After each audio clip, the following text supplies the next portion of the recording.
got interested in the railroad. About 20 years ago, Tony Cohen came in. Yes, Tony, I used his work. And we got to be friends, and he was very active in that and making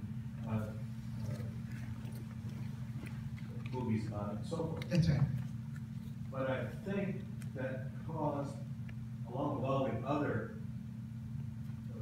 things that have been written and talked about, caused kind of a misperception what really was happening in the underground radio. It's very, it's kind of glamorous to think of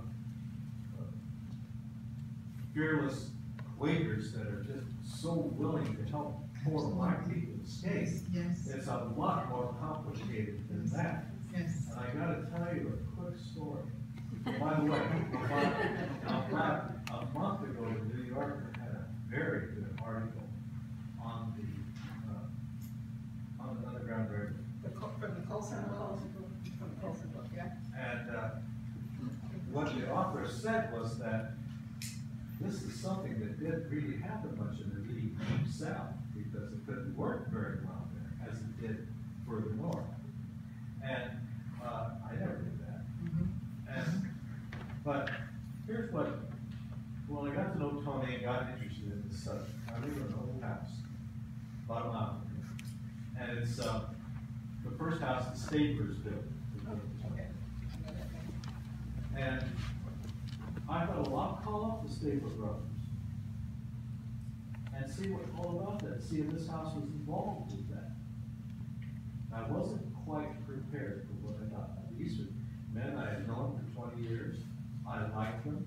They were amiable all the time. They returned my phone calls. I returned their phone calls, and so forth. They were part of the community that had made me welcome. So I called them. I didn't talk to the person. I called them. I called one of the brothers first, and you could feel it over the telephone that I touched something that they didn't really want to get into. And I said, was this house part of that? No, not at all. And he was very abrupt, not at all like he was in an everyday, courteous, friendly manner. So I called the other brother and got the same response. Yes. And then the bell rung, because if your ancestors were involved in this kind of thing back in before 1860, there's going to be a lot of conflicts between the people. Some of your relatives are going to have slaves, some are not. People think you're going to come back and ask for reparations. That's right. No, I think that nobody feels like dredging that up and talking about it. Yes. And some other modern Quakers here that last year told me the same thing, that they thought that kind of overemphasized this thing. And it wasn't, they're not racist, for goodness sakes, they were serious Quaker people, goodwill. And they don't seem to want to dig too much deep. So let me just, and this is what I do for a living. So I get this pushback all the time. But what you told us tonight was, you didn't get pushback when you're digging in a graveyard.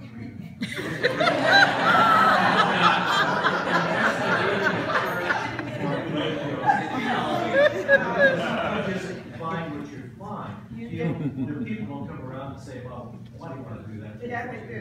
Because you get pushback from the landowners. So this is on private land, Yeah. which is some of what is happening on the Eastern Shore. It's on private land, and they're not letting you go on. Let's say for Tubman's birthplace, for example, you can't do your work.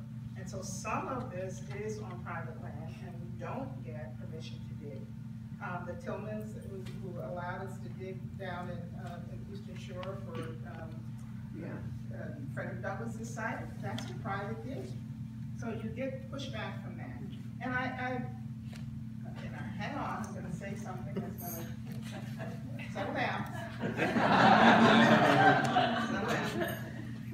So white supremacy says that if I don't want to talk about it, I don't have to talk about it. And you're gonna live with it. And so I have a friend who just was down in North Carolina, I'm sorry, and he got people to start to look at these slave deeds. And what did he find? Well, every name that's on every car dealer and every shop in town was the name on these deeds. And what do people say? Oh, we don't think we want to do that. Well, So you just need to understand that that reaction from the Stapler brothers is a privilege. I can tell you that I won't get to my house before that, what I just said.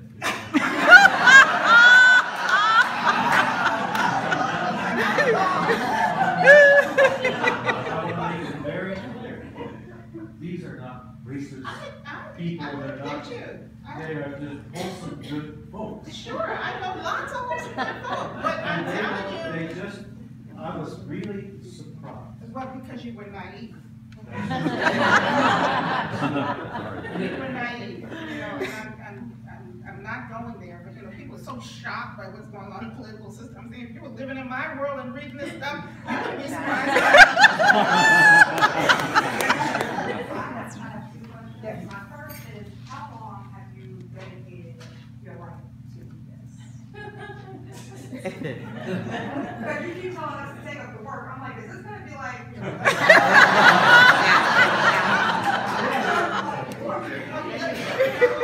let me say, I've done a lot of the heavy lifting for you. I had to figure it out first, so I can actually tell you what to do. When I started, nobody told me what to do. I had to figure that out. But I did have help from 4 archaeologists who have been digging those sites and said, we need you to come, this is what we think we see.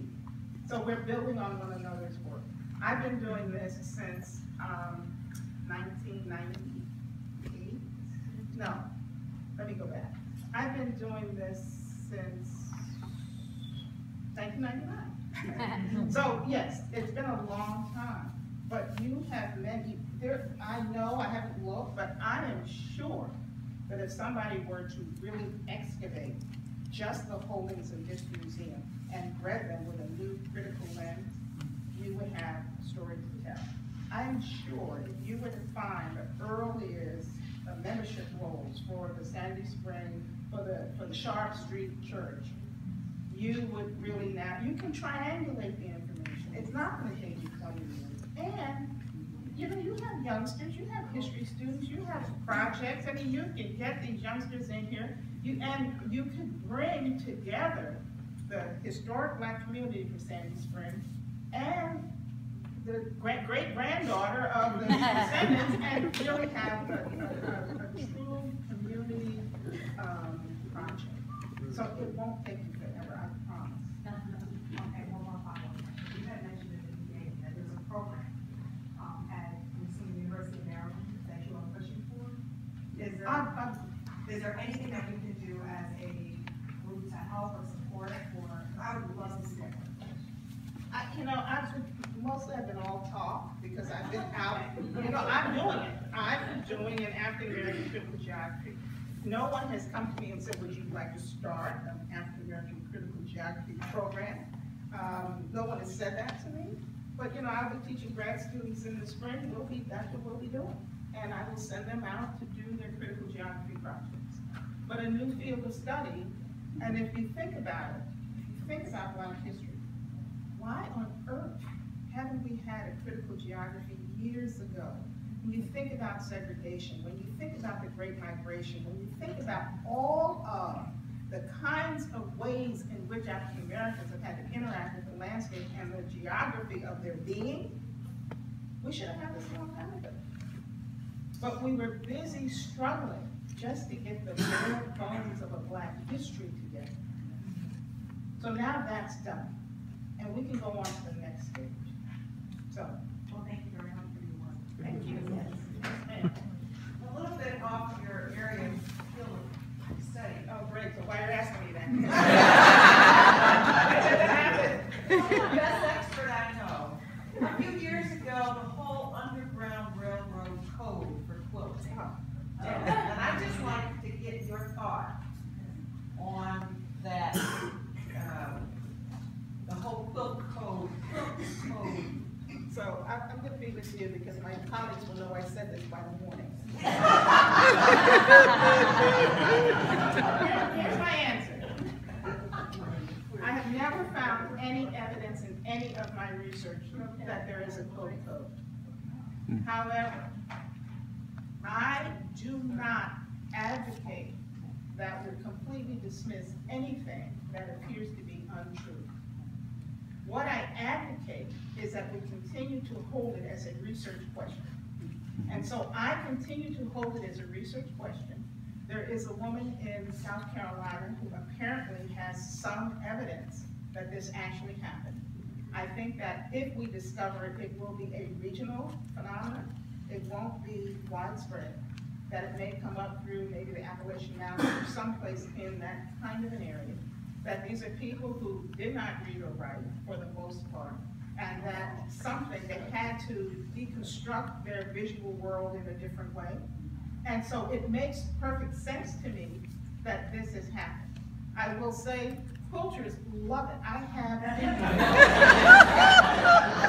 have the most exquisite Underground Railroad quilt that my cousin made for me, which I cherish, made out of all African cloth. It's beautiful, and I'm thrilled to have it. When we discount, and this happens a lot in the Underground Railroad, when we don't have that hard fact, when we don't have that concrete evidence, when we don't have the things that we think that society says are definitive proof, we throw it out.